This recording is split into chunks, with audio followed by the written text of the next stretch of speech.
Welcome to this edition of Market Mantra, in which we give you a complete update on the economic, business and stock market news of the day. I'm Arjun Chaudhary and with me is my co-anchor in Hindi, Sonu Sood. धन्यवाद अर्जुन। नमस्कार श्रोताओं, market मंत्र में आपका स्वागत है। रोज की तरह आज भी हम देश और दुनिया से आर्थिक, व्यापारिक और शेयर बाजार के ताजा समाचार आप तक लाएंगे और उन पर चर्चा करेंगे। चर्चा के लिए आज कार्यक्रम में आमंत्रित हैं वरिष्ठ आर्थिक विशेषज्ञ पुनीत जैन, जो ऑनलाइन हमारे साथ जुड़े हैं। पुनीत जी नमस्कार, मार्केट मंत्र में आपका स्वागत है। धन्यवाद सोनू। और अब हेडलाइंस के साथ हैं Arjun Chaudhary. At the stock market, Sensex declines by 652 points, Nifty slips 198 points, Rupee weakens by 10 paise against the US dollar. Country's gold imports rise 6.4% to $12.9 billion in the April to July period of the fiscal, and Brent crude prices trade below $96 per barrel. Share बाजारों में Sensex 652 अंकों की गिरावट में रहा। Nifty भी 198 अंकों की गिरावट पर बंद हुआ और रुपए में डॉलर के मुकाबले 10 पैसे की गिरावट दर्ज हुई। देश का सोने का आयात मौजूदा वित्त वर्ष की अप्रैल से जुलाई की अवधि में 6.4% बढ़कर $12.9 अरब दर्ज हुआ और ब्रेंट कच्चे तेल का मूल्य $96 प्रति बैरल के नीचे आ गया।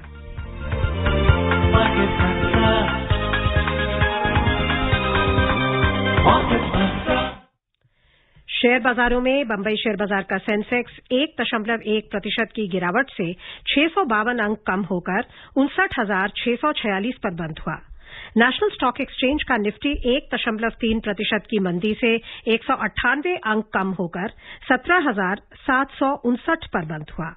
व्यापक बाजार की बात करें तो यहां भी गिरावट का रुख था। बीएसई मिड कैप सूचकांक 1.3% के नुकसान में रहा और स्मॉल कैप सूचकांक में 0.9% की गिरावट दर्ज हुई। At the stock market, Sensex at the Bombay Stock Exchange declined by 652 points, 1.1%, to close at 59,646 today. Nifty at the National Stock Exchange slipped 198 points, 1.3% to 17,759. In the broader market, the BSE Mid Cap Index lost 1.3% and the Small Cap Index dropped 0.9%. Sectorally, on the Bombay Stock Exchange, Realty Index was the leading loser, declining 2.1%. Metal Index slipped 1.8%. Banking, Finance and the Oil and Gas Index slid 1.6% each. The Auto Index lost 1.4%. FMCG, Basic Materials Index, the Consumer Discretionary and the Consumer Durables Index fell by 1.2% each, and the Healthcare Index lost 1.1%. Among the advancing indices, Power and Utilities Index rose by 0.5% each, and the Capital Goods Index inched up 0.3%. रुपए की बात करें तो अंतर banking विदेशी मुद्रा बाजार में $1 की तुलना में रुपया 10 पैसे कमजोर होकर $79.78 प्रति डॉलर के स्तर पर बंद हुआ। पुनीत जी, आज हमने बाजार में लगभग 650 अंकों की गिरावट देखी है सेंसेक्स में और निफ्टी में लगभग 200 अंकों की। पिछले दिनों की जो हमने अद्भुत तेजी देखी, उसके बाद आज की इस गिरावट को आप कैसे देखते हैं? इसके पीछे क्या प्रमुख कारण है और आगे अगले वीक का क्या रुख रहेगा आपके विचार में? तो सोनू, जैसे आपने कहा कि पिछले कई सप्ताह से काफी अनएक्सपेक्टेड तेजी हमने स्टॉक मार्केट्स में देखी है और सिर्फ भारत में नहीं, पूरे वर्ल्ड वाइड सभी मार्केट्स में एक बिल्कुल ही अप्रत्याशित स्टॉक मार्केट्स में तेजी देखी। अगर हम जून के लोज से कंपेयर करें तो जून से अभी तक करीब 18%, करीब 18% गेन्स हुए हैं निफ्टी में। तो आप इससे अंदाजा लगा सकते हैं। और कई स्टॉक्स में, अगर हम इंडिविजुअल स्टॉक्स की बात करें तो ऑलमोस्ट 40 to 50% गेन हुआ है पिछले 2-3 महीने में। तो इससे आप अंदाजा लगा सकते हैं कि जो रैली रही है पीछे वो काफी तेज रही है। मुझे लगता है कि आज की जो हमने गिरावट देखी, क्योंकि ये करीब 4-5 हफ्तों से लगातार ऊपर बाजार चल रहा था, तो आज वो मुझे लगता है प्रॉफिट बुकिंग हुई है। और यदि आप देखें जो क्षेत्रों में हुई है, रियल एस्टेट स्टॉक्स में, बैंकिंग स्टॉक्स में, फाइनेंशियल्स में, ऑटो स्टॉक्स में, ये सभी क्षेत्र वो है जहां पर काफी गेन्स हुए हैं। और मुझे लगता है कि रिस्क ऑफ जो मूड है वो फिलहाल स्टॉक मार्केट्स में, और उसके चलते हमने आज प्रॉफिट बुकिंग देखी है आज। Puneet, as you mentioned about profit booking, FII, FPIs were the net sellers to the tune of 1,706 crore rupees in the equity markets. This is provisional, of course, but there's also data coming out that the FIIs, who were the net sellers since October 2021 up until June, also a period you mentioned, they were net sellers to the tune of $33 billion, and they have now become net buyers to the tune of $3.5 billion, which is roughly 1/10 of what they had sold. How do you expect the markets to behave next week, even though they booked their profits today? How do you see them behaving coming Monday?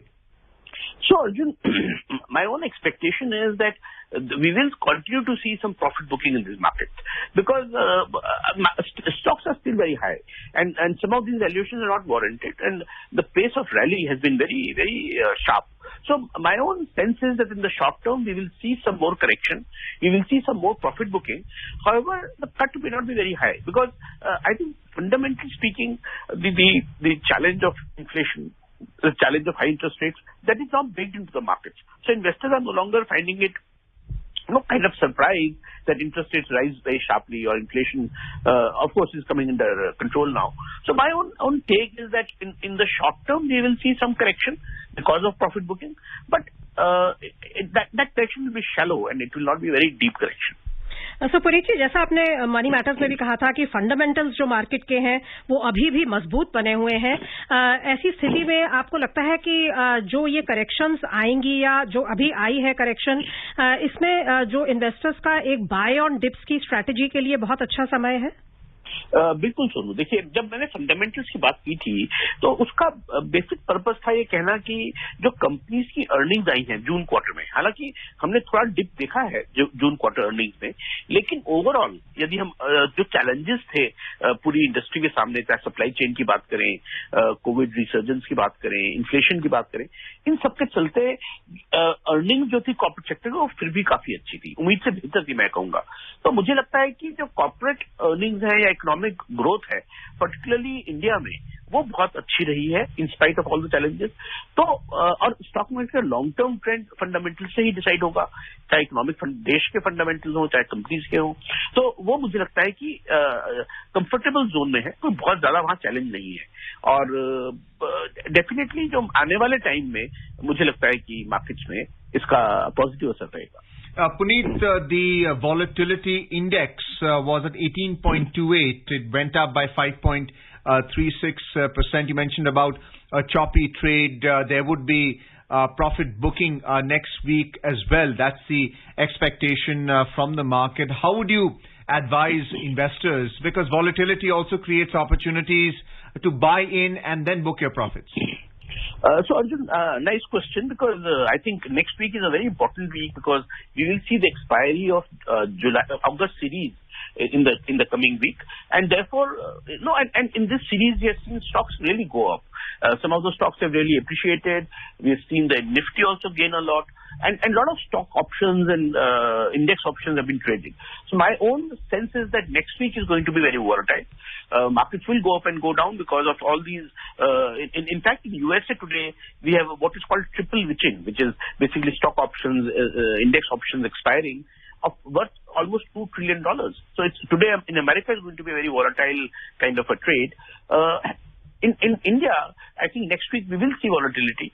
However, investors, long-term investors, who have kind of decided that they want to continue to invest regularly and at a certain pace, I think for them it will be a good opportunity. They should be able to buy stocks at a lower rate. It is wise that if they there's a target 4-5% lower rates for the stocks they want to buy, I think it's a good time to buy. Like Sonu said, buy on dip is a good time for these stocks. Puneet जी, आपने जैसे अभी mention किया था कि real estate, auto जो आज काफी गिरने वाले शेयर रहे, सेक्टर्स रहे रादर, उनमें हाल में काफी तेजी आई थी और इसलिए आपको लगता है कि उनमें ज्यादा प्रॉफिट बुकिंग हुई है आज। सो जो हालिया उनमें तेजी आई है, इनफैक्ट ऑटो सेक्टर में के जो गुड प्रोस्पेक्ट्स हम देख रहे हैं आने वाले दिनों में, जो रिपोर्ट्स आ रही हैं, डिस्पाइट इंटरेस्ट रेट इंक्रीजेस, ये आपको एक पॉजिटिव डेवलपमेंट लगती है कि इंटरेस्ट रेट बढ़ने के बावजूद रियल एस्टेट, ऑटो जो यूजुअली बड़े इंटरेस्ट रेट सेंसिटिव सेक्टर्स होते हैं, वो अभी भी अगर अच्छा परफॉर्म कर रहे हैं तो? हाँ, देखिए इकोनॉमी की परफॉर्मेंस जैसे ऑटोमोबाइल सेक्टर है, ये बहुत इकोनॉमिकली सेंसिटिव सेक्टर है। तो यदि ऑटोमोबाइल सेक्टर अच्छी परफॉर्मेंस करता है तो ये आपको दर्शाता है कि पूरी इकोनॉमी की दशा जो है वो ठीक है।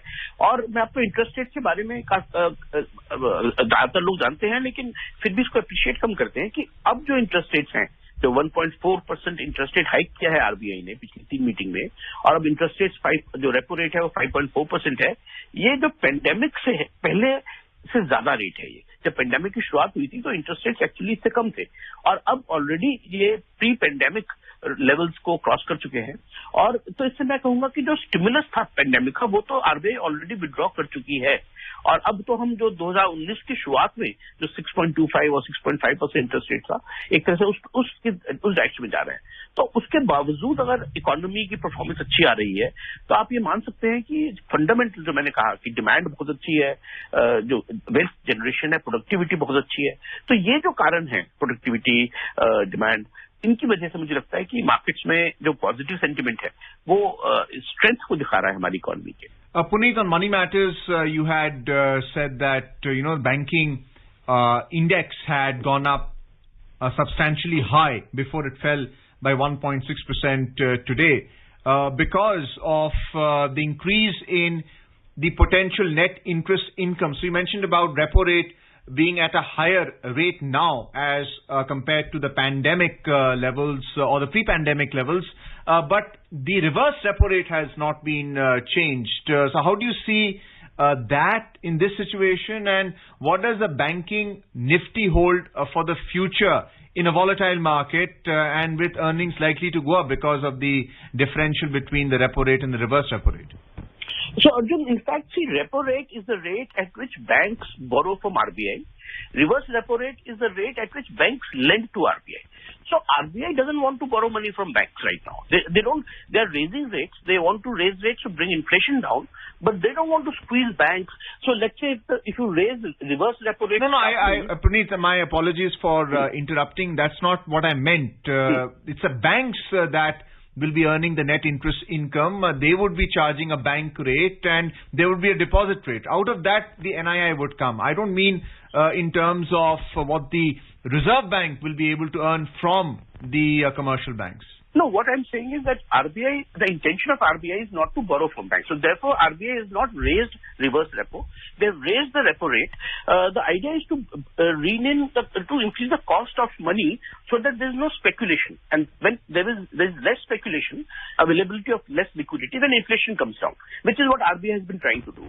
Having said that, good thing about banks is that not only are they able to raise rates, we have seen that the credit demand continues to be very robust. We have seen credit continue to grow at more than 10-11%.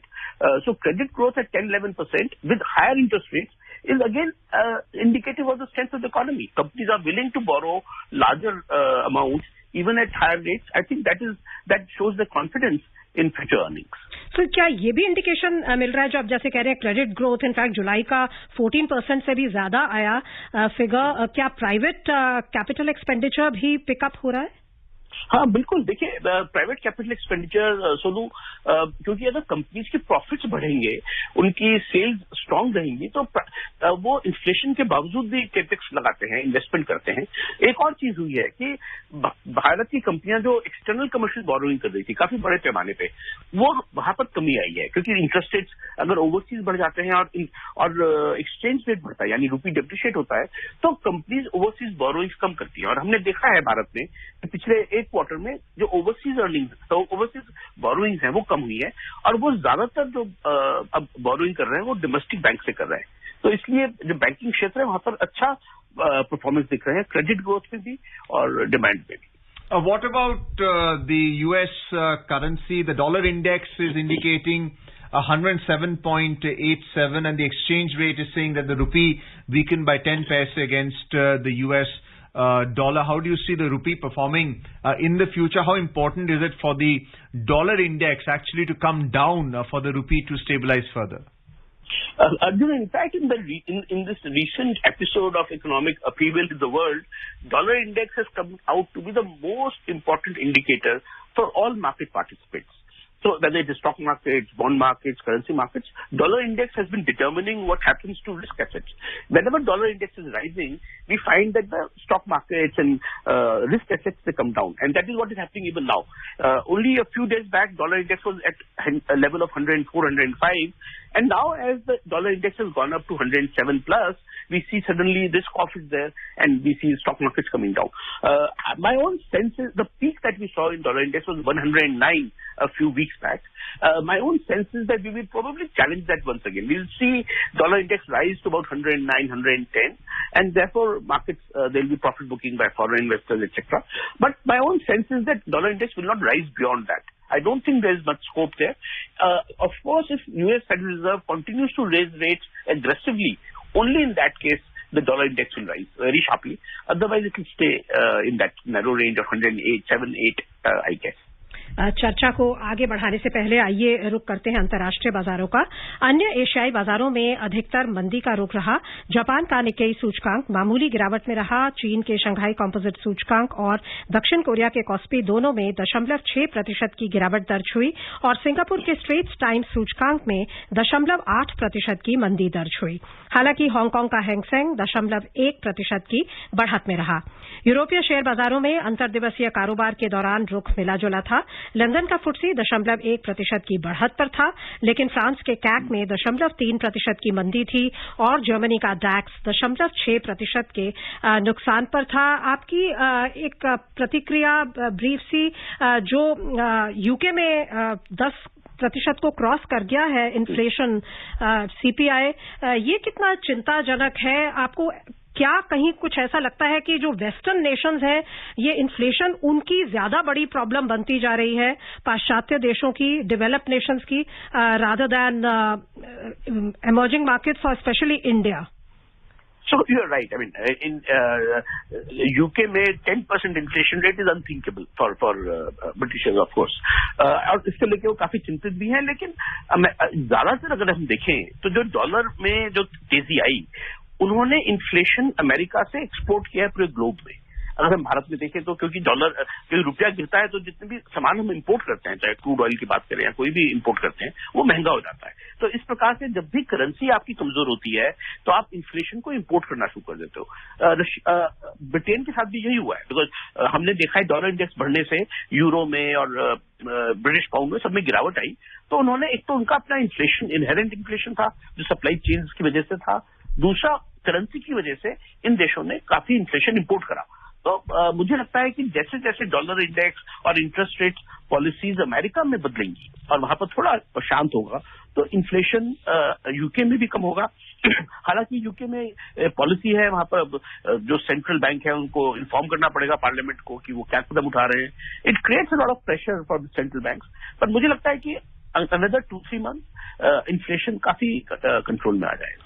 Puneet, from Europe, let's come back to Asia, where China has released their second quarter figures, and they have some unbelievable figures to startle our listeners. 0.5% is the growth in their GDP for the second quarter. Their index of industrial production has come down. There is supply chain disruption, which is actually exporting inflation because of delays in product movement. What's your take on China, and how is that going to impact not only the global economy but India's economy as well because of the COVID lockdown? They have a zero tolerance policy. So China is now a big question mark on the world global economic stage. Goldman Sachs, in fact, yesterday, after these figures came out that you mentioned, Goldman Sachs has now cut the annual growth rate for China to 3%, less than 3% actually. So can you imagine an economy of the size of China, which is $12-13 trillion, which was growing at 7-8% every year, is now going to grow at 3%. It is going to create a lot of pressure not only on China but on the world, because if Chinese economy grows less, then it affects the global economy. They are the biggest importers of certain commodities. They are the largest exporters of many manufactured products. So clearly, Chinese economy slowing down affects the entire globe. Having said that, I think Chinese government is a lot to blame for what is happening in China because of the policies you mentioned, zero tolerance policy towards COVID. So there were a lot of lockdowns. They locked down their ports. I mean, they really disrupted the global economy, if you ask me. And China has to sort it out. Therefore, yes, you're right. China is going through a very difficult period, economically speaking. 3% growth in China is practically nothing. So I hope that next year will be better as they open up the economy. So आपको लगता है कि जो उन्होंने monetary policy अपनी easy की है और इंटरेस्ट रेट्स को कट किया है, वो शायद कारगर हो आगे चलकर? सुनो, देखिए, उन्होंने मॉनेटरी पॉलिसी कट करा 10 बेसिस पॉइंट. हम इमेजिन कर सकते हैं 10 बेसिस पॉइंट से कोई बहुत बड़ा फर्क नहीं पड़ने वाला. ये एक सिग्नल है, एक इंडिकेशन है कि हम टाइटन नहीं करेंगे, हमारी बायस टुवर्ड्स ईजिंग है. लेकिन मैं आपको बताता हूँ, चाइना का बहुत बड़ी प्रॉब्लम है. चाइना ने पिछले 20 वर्षों में ग्रोथ को चेज करते हुए बहुत बड़ा डेट चाइनीज गवर्नमेंट ने उठा लिया है, और उनके ऊपर इतना डेट है. अगर आप देखें, वहां प्रॉपर्टी सेक्टर करीब करीब कोलैप्स कर गया है. बहुत सारे ऐसे सेक्टर्स हैं जो चाइना की इकोनॉमिक ग्रोथ में कंट्रीब्यूट कर रहे थे, जो आज की तारीख में क्राइसिस से गुजर रहे हैं. तो चाइना की पॉलिसी, मुझे लगता है, बहुत ही आने वाले समय में उनको बहुत टफ डिसीजन लेने पड़ेंगे. There are many challenges before China right now. Unemployment right now is at 5.6% as well, apart from the housing crisis. And most of it is among youth. So there are 20 million youths in China who are now unemployed. See, this is the problem I was mentioning. If your economic growth goes down to 2-3%, the first big challenge for any economy will be employment. The young people will not find employment, and it creates instability. So these are the issues before China right now. Let's have a look at what's happening in the U.S. markets. On Wall Street, key indices ended higher yesterday as an upbeat sales forecast from Cisco Systems helped to lift the technology sector, while data showed the economy remained relatively strong. The Dow Jones Industrial Average gained 19 points, 0.1% to end at 33,999. The S&P 500 index rose by 10 points, 0.2% to 4,284. And the Nasdaq Composite Index added 27 points to 12,965. Investors were still assessing Wednesday's minutes from the Federal Reserve's July meeting, which they initially saw as supporting a less aggressive stance by the central bank. But the minutes did not clearly hint at the pace of rate increases and showed policymakers committed to raising rates to tame inflation. Also, a string of U.S. central bank officials said yesterday the Fed needs to keep raising borrowing costs to bring high inflation under control, although they debated how fast and how high to lift them. Supporting the view that the Fed may need to be more hawkish, data yesterday showed a solid momentum on the U.S. economic front. The Philadelphia Federal Reserve's monthly manufacturing index rose to 6.2 this month from a negative 12.3 in July, topping all 30 estimates in a poll of Reuters economists. Puneet, our program has always focused on the role of inflation to the consumer price index, and how the Federal Reserve is trying to calibrate the discount rate so that they can tame inflation, bring it down. What does this mean for FIIs, FPIs, hedge funds who are borrowing earlier at a lower rate and then investing in the emerging markets? What does a higher discount rate mean for FII, FPI borrowing cost and their investment into our markets? So, Arjun, like you said, most of the FIIs, etc., they borrow in overseas market and at lower rates, and then they invest in a range of assets, also in emerging markets. And usually this is what is called carry trade. So they borrow in dollar and they will bring that money to India, convert it into rupees, and then invest in Indian stocks or whatever. So and similarly for other currencies. And this carry trade is what happens when the currencies are stable, interest rates are low. And whenever the interest rates start rising in the countries that they have borrowed money in, let's say they borrowed in USA, then they have to sell the assets in India, take that money out of India and take it back to USA and then return what they borrowed. So typically, if they continue to raise rates, I think most of the FIIs, FPIs who have recently been buyers will turn into sellers again, because they will need to deleverage themselves. And that is a trend worldwide. So I think right now what we see is reversal of carry trade vis-a-vis the US dollar, vis-a-vis the Japanese yen, and that is a fear. If US Fed continues to raise rates, my own sense is that on 21st of September, when the next Fed meeting happens, they will raise rates, but this time probably they will raise rates only by 50 basis points. And if that happens, it will be a signal that pace is coming down. But right now we have this fear that if they continue to raise rates aggressively, FIs will sell. सो पुनीत जी, एक और जो मुद्दा अक्सर उठता है वो है recession का। Briefly, US already technically recession में जा चुका है। 2 कंसेक्टिव क्वार्टर्स में कॉन्ट्रैक्शन वहां पे दर्ज हुई है, लेकिन जो अब इंडिकेटर्स आ रहे हैं, इकोनॉमिक इंडिकेटर्स आ रहे हैं, वो स्ट्रांग है। सो कैसे देखते हैं आप इस सिचुएशन को? क्या ये शैलो रिसेशन होगी या डीप रूटेड रिसेशन का भी खतरा अभी भी बना हुआ है? तो सोनू, जो पहले 2 क्वार्टर्स के जीडीपी डेटा आया और टेक्निकल रिसेशन आपने बताया कि आया, मुझे लगता है कि वो खतरा नहीं है, क्योंकि इस क्वार्टर में डेफिनेटली हम यूएसए में जीडीपी ग्रोथ भी देखेंगे। शायद अगला क्वार्टर भी बेहतर होगा, फेस्टिव क्वार्टर है तो शायद बेहतर होगा। लेकिन मुझे लगता है रिसेशन का जो असली फियर है वो यूएसए में नेक्स्ट ईयर है, क्योंकि यूएस फेड अगर इंटरेस्ट रेट बढ़ाता रहेगा तो डेफिनेटली डिमांड डिस्ट्रक्शन होगी, और नेक्स्ट ईयर असली रिसेशन जिसे कह सकते हैं हम, वो नेक्स्ट ईयर वो खतरा बना हुआ है। लेते हैं अगली खबर। मौजूदा वित्त वर्ष की अप्रैल से जुलाई की अवधि में देश में सोने का आयात वार्षिक आधार पर 6.4% की वृद्धि दर्ज करते हुए $12.9 अरब दर्ज हुआ। मांग अच्छी रहने के कारण सोने के आयात में वृद्धि हुई। ये जानकारी सरकारी आंकड़ों से मिली। हालांकि वाणिज्य मंत्रालय द्वारा जारी ताजा आंकड़ों के अनुसार जुलाई 2022 में सोने का आयात 43% से अधिक की तीव्र गिरावट दर्ज करते हुए $2.4 अरब रहा। गौरतलब है कि वर्तमान वित्त वर्ष के पहले 4 महीनों में सोने और कच्चे तेल के आयात में वृद्धि के चलते भी $30 अरब का रिकॉर्ड व्यापार घाटा दर्ज हुआ। पिछले वित्त वर्ष की इसी अवधि में यह आंकड़ा $10.6 अरब रहा था। और सोने की आज की कीमत की बात करें तो मल्टी कमोडिटी एक्सचेंज में अक्टूबर के वायदा कारोबार में सोना 0.2% की गिरावट से 51,488 रुपए प्रति 10 ग्राम पर था। सितंबर अनुबंध वाली चांदी 1% के नुकसान से 55,876 रुपए प्रति किलो पर थी। ब्रीफ से आपकी प्रतिक्रिया, इंपोर्ट ड्यूटी जो बढ़ाई सरकार ने, आपको लगता है वो इफेक्टिव हुई है? गोल्ड के इंपोर्ट्स नीचे आए हैं और इससे हेल्प होगी डेफिसिट को कंट्रोल करने में? डेफिनेटली जो इंपोर्ट ड्यूटी बढ़ाई, और इस इंपोर्ट की जरूरत नहीं थी क्योंकि डोमेस्टिक सप्लाई सफिशिएंट है। मुझे लगता है वो पॉलिसी काफी सक्सेसफुल रही है सो फार। Moving on to the oil market, global crude oil prices slipped today as a strong dollar and worries about a global economic slowdown weighed. So the Brent crude oil futures lost 97 cents to trade at $95.62 a barrel. US crude futures slipped 91 cents to $89.59 a barrel. Very briefly, you had earlier spoken about the US dollar index being at 108, but with the demand for dollars coming down because of lower oil consumption in markets like China, do you expect oil prices to come down further and also impact the dollar at the same time?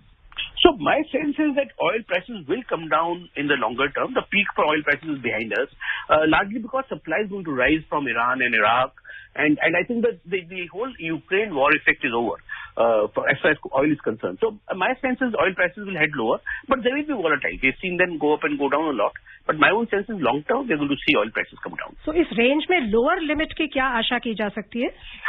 Sonu, देखिए, मुझे लगता है कि ये $75 to $80 के बीच में oil जो है अगले 6 से 9 महीने में ये आ सकता है। तो ये भारत के इन्फ्लेशन सिचुएशन और फिस्कल डेफिसिट दोनों के लिए फायदेमंद होगा? बहुत जरूरी है, क्योंकि करंट अकाउंट डेफिसिट भी, आप जो रिकॉर्ड हम बात करते हैं, ट्रेड डेफिसिट की हम बात करते हैं, फिस्कल डेफिसिट की, तो ये सब इससे अफेक्ट होते हैं। ऑयल हमारे लिए देखिए करीब 150 से 200 बिलियन डॉलर हम सालाना खर्च करते हैं ऑयल इंपोर्ट पर। ये बहुत बड़ा एक बर्डन है भारत की अर्थव्यवस्था पे। मुझे लगता है इसमें कमी आने से, प्राइसेस कम आने से इसका फायदा होगा। बहुत बहुत धन्यवाद आपका पुनीत जी, शामिल होने के लिए मार्केट मंत्र में और हमारे श्रोताओं को विस्तृत विषयों पर बहुमूल्य जानकारी देने के लिए। Thank you Sonu. And before we close, a reminder of the headlines. At the stock market, Sensex declines by 652 points, Nifty slips by 198 points, Rupee weakens by 10 paise against the US dollar. Country's gold imports rise 6.4% to $12.9 billion in the April to July period of this fiscal. And Brent crude prices trade below $96 per barrel. And that's it in this edition of Market Mantra for now. Goodbye.